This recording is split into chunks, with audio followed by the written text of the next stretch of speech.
After selling Adaku, Deo sold the house of Adaku's parents and their land before moving to Ikot Ikpan, where she bought a small house and car. She lived happily with her daughter, Adana. She found love again and got married twice. Unfortunately, all of her husbands passed away. She could not conceive a child for both of her husbands. She sought help from doctors and traditional healers, but no one could help her. Her third husband blamed and emotionally abused her for not having his child. Welcome to African Stories by Mandy. This is a continuation of Adaku's story. Didn't watch part 1? Do not worry, you will catch up in this part. Part 1 ended with Adaku describing the man whom she is in love with.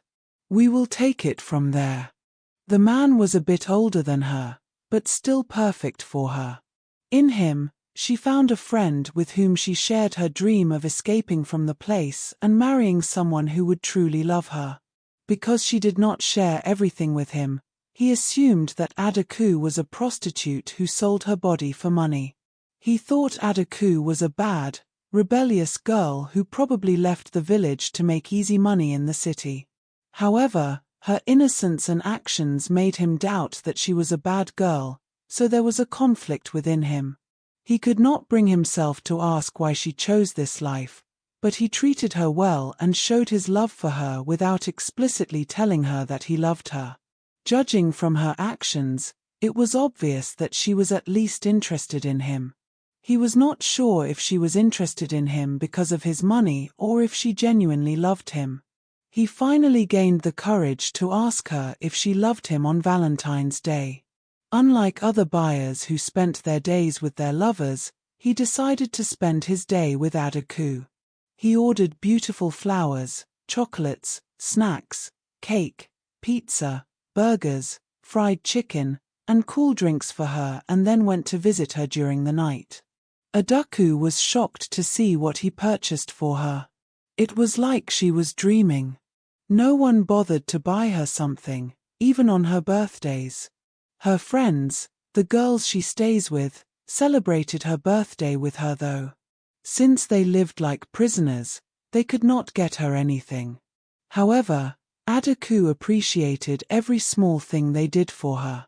Adaku did not expect that he would do that for her. Even so, she thanked him and started eating. He watched her indulging in her favorite snack, chocolate, so he finally got enough courage to tell her about himself. He cleared his throat to get her attention, and once he got it, he started talking. Adaku, today is a special day for lovers, so I want to introduce myself to you. Please listen and ask questions when I am done, he said with a shaking voice. Akadu did as told. I am David Damila Balogun. This year, I'm turning 30 years old. I'm a businessman who owns 2 hotels and a flat. I have a 4-year-old boy named Domini from my previous relationship. I have never been married before, but I wish to marry as soon as I find the right person for me. That right person is sitting next to me right now. I know it might come as a surprise to you, but I believe that you have seen my love for you. Adaku, do you have feelings for me? David asked and waited for Adaku's response that she gave without hesitating. Yes, I do have feelings for you, David, she said with a confident voice as if she had been looking forward to this question. David was pleased to hear her response. Adaku asked if he had parents and siblings and his reason for not finding a girlfriend instead of buying sex because he has money. She also asked if he didn't care about his reputation. All these questions did not surprise David at all. He was expecting them and had answers for them. He answered, I have a mother. My dad passed away when I was 12 years old. He was a teacher and passed away after a few years of battling with lung cancer. My mother worked as a maid for over 10 years after my dad's death since the money my father left was not enough for my family's expenses. She raised me with my 5-year-old younger brother Iodiji and 7 years younger sister, Kioma with the money she earned. Since I was the firstborn, I felt a huge responsibility to take care of my family, so I majored in business, accounting, and worked as an accountant in the USA for 4 years after getting a scholarship to study accounting at the University of Texas in the USA and graduating. I managed to save money for my business, but it was not enough, so I took out a loan to start my first business, a hotel close to La Campagne Tropicana Beach. After a month I returned to Nigeria. Luckily, my business performed well and enabled me to pay the loan and start my second and third businesses. Since I had money, girls would date me for financial benefits, so after dating a few, I had enough. One night, I decided to buy sex after my heart was broken by Domini's mother, and couldn't stop. I think it is because I liked you and later developed serious feelings for you. You are the only girl I brought sex from. Yes, I do think about how this might negatively impact my business if it goes public, but my love for you is stronger than my fears. Adaku was out of words after listening to his response. Due to his response, she felt like sharing her story too.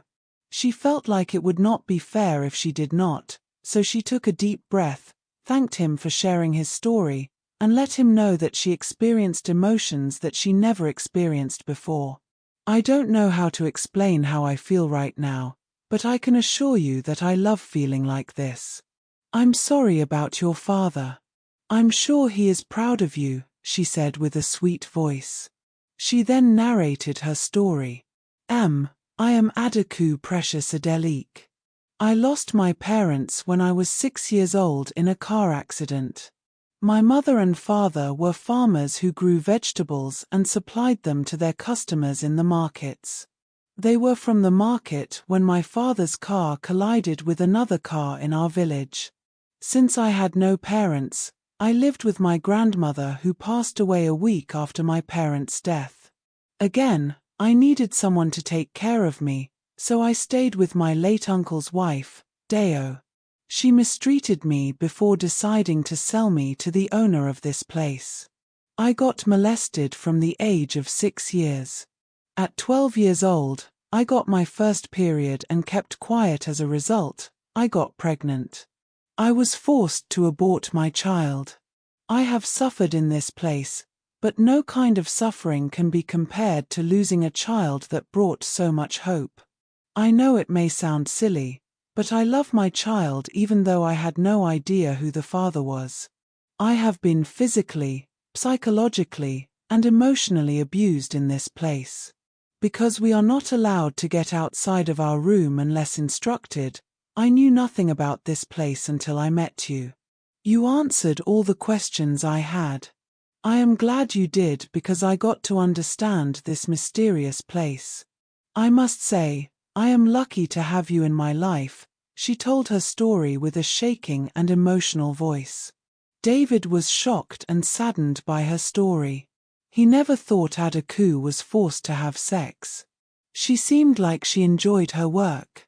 He spoke after Adaku finished her story and said, Adaku, I am sorry you had to go through all of that. I wish you had a different childhood, with a low voice. He hugged her. No child deserves to experience what you experienced. Everyone involved in this should be punished. I will investigate this place and find out everyone who is involved, including the police and doctors. Umar, the owner, has lied to me. According to him, you are his employee, and he gives you your share of the money after you finish the job.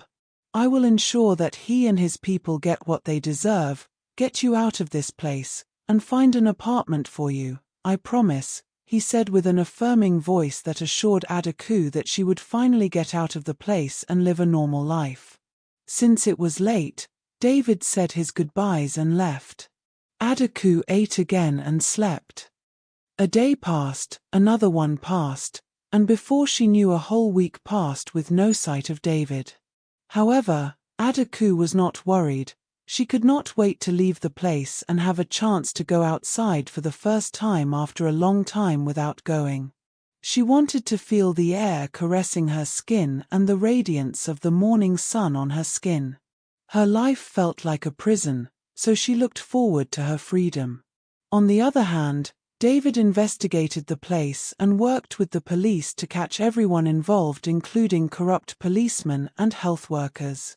When they got enough evidence, David arrived with many police during the night.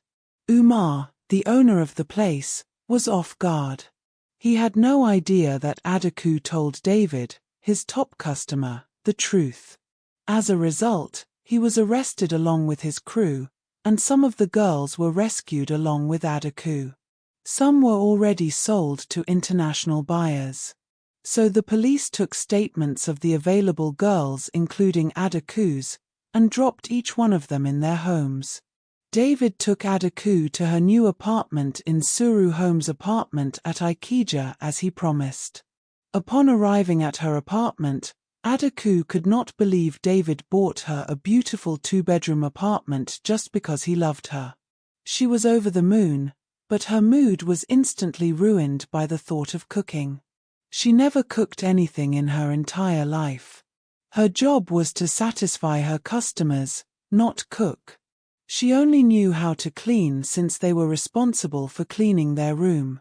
She needed a chef, but she was afraid to ask David to hire one, so she kept quiet.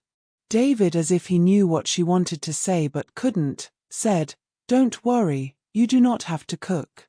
You can order food online, but there is food to cook if you want to learn how to cook." Hearing those words eased the burden on her shoulders. Her mood lightened, and she thanked him. They went to the kitchen, where he taught her how to make basic stuff such as coffee, eggs, toast, cupcakes, soft pap, and sandwiches. Adaku managed to learn everything since she was smart and did not know how to thank David for everything. She felt terrible because she had nothing to offer him other than her body. Nevertheless, she thanked him for teaching her cooking. Little did she know that David had another surprise for her. He bought her a phone, headsets, and a MacBook. When he gave his gift to her, Adaku was overwhelmed by his love. She just hugged and thanked him. As they hugged, David told her that he thought they should start their relationship on the right note so she would get to experience dating before being in a relationship. Adaku liked the idea. He continued to say with a gentle voice, "I know we love each other, but it would not be fair to you if we do not start afresh." Adaku also shared that she did not want to stay alone, so David had to stay with her. He worked at home for 5 months. Even though they lived together, they slept in separate rooms. David wanted Adaku to heal before taking things to the next level. He also taught Adaku how to use a phone, laptop, and other things. Adaku and David learned about each other during this time. They discussed important things such as Adaku's plans after healing. Adaku wanted to help David in his business wherever she could, so David taught her many things about business. They worked as a team. She also wanted to adopt a boy and a girl. David loved the idea of adopting, so he supported her. They planned to adopt as soon as Adaku was ready. Adaku also stopped using Depo-Provera after finding its heavy side effects. With the help of a therapist, she also managed to heal and let go of her past. She regressed when her late uncle's wife, Deo, begged her to visit her at prison. After selling Adaku, Deo sold the house of Adaku's parents and their land before moving to Ikot Ikpan, where she bought a small house and car. She lived happily with her daughter, Adana. She found love again and got married twice. Unfortunately, all of her husbands passed away. She could not conceive a child for both of her husbands. She sought help from doctors and traditional healers, but no one could help her. Her third husband blamed her and emotionally abused her. He wanted to get another wife before his death. After losing him, she felt like she was cursed or punished for selling Adaku but did not bother to find out how Adaku was doing. Adana would ask if she could visit Adaku, but her mother would refuse. So she stopped insisting and focused on her new friends. Adana went to school, unlike Adaku. Now, she is pursuing medicine at the University of Nigeria. She is in her final year. When she was at the university, Adana realized the evil acts of her mother when she found out that she sold Adaku's parents' house and land to live a better life. She learned the truth after meeting her friend who now stays at Adaku's home. Since then, Adana started to question her mother and distrusted her. Her mother hid her act of selling Adaku since she saw her kind heart. Her relationship with her mother was deteriorating with each passing day ever since Adana started to distrust her and demanded an address for Adaku's place. Since Deo lied and did not know the address, she had no address to give. She hated that her only child hated her because of that. She did not expect what was coming her way. Never in a million years did she think she would get arrested, let alone spend 2 decades in prison. She was cooking in the kitchen when police knocked at her door and arrested her for human trafficking. She tried to deny the accusations, but that did not help since there was evidence against her. Also, her story of Adaku's whereabouts did not make sense. When she was in prison, she started to realize her mistakes. She wanted to see Adaku and apologize for her terrible actions. At first, Adaku did not want to face her late uncle's wife, but David and her therapist insisted, so she visited her. When she saw her, all of the bad memories flowed back into her mind, leading to increased anger. Her entire body was shaking. Deo, on the other side, was ashamed. She apologized sincerely and wished Adaku all the best in life. She also told Adaku that Adana did not know the truth and returned to her cell. After seeing Deo, Adaku had to deal with her past again. She struggled to forgive her, but with the assistance of her therapist and David, she finally forgave her. David introduced Adaku to his sister, Kyoma, and brother, Iodiji. Since Adaku was not ready to meet his mom, he did not introduce her to her. Kyoma and Adaku became close friends because they liked the same food, music, TV shows, and games. They went shopping together. They also went to many restaurants since Kyoma wanted Adaku to eat all her favorite food. Adaku loved nature, so they visited the beach, waterfalls, and parks. They shared a room on weekends when Kyoma visited her. Adaku learned a lot from Kyoma. She told her about her experience at school and university. Kyoma went to the University of Ibadan to study computer science. Now she is working in Ikeja. When she is off on weekends, she spends her time with Adaku or her fiancé. She played a major role in Adaku's healing journey. Their friendship was something Adaku needed. Since Adaku was better, David took her on a date for the first time. Adaku was so excited, she did not know what to wear. She tried many outfits before finding something perfect for her. When David saw her, he could not believe it was her. She was more beautiful today with her beautiful red dress and heels. David complimented her, and she smiled like a child. They drove to a restaurant where they ate mouth-watering food over a light conversation. Adaku could not stop laughing because of David's funny stories. Their love grew each day. It was obvious that they were meant for each other. After they ate, they went to the cinema and enjoyed watching a funny movie. Adaku could not stop laughing because of the movie. This was one of the best days of her life. They returned home when the movie ended and slept since it was already late. David took Adaku on a second date and proposed to her in her favorite place, Victoria Island. He took her to the restaurant, where they ate her favorite dishes, and then went to Victoria Island. David then carried her in his arms to her favorite spot. He then put her down and kneeled to propose to her. Adaku was surprised to see him on his knees with a ring and asking if she would marry him. She said yes and hugged him regardless of being surprised. Chioma, Iodigi, and close friends of David then joined them, and they all celebrated their engagement until it was late at night.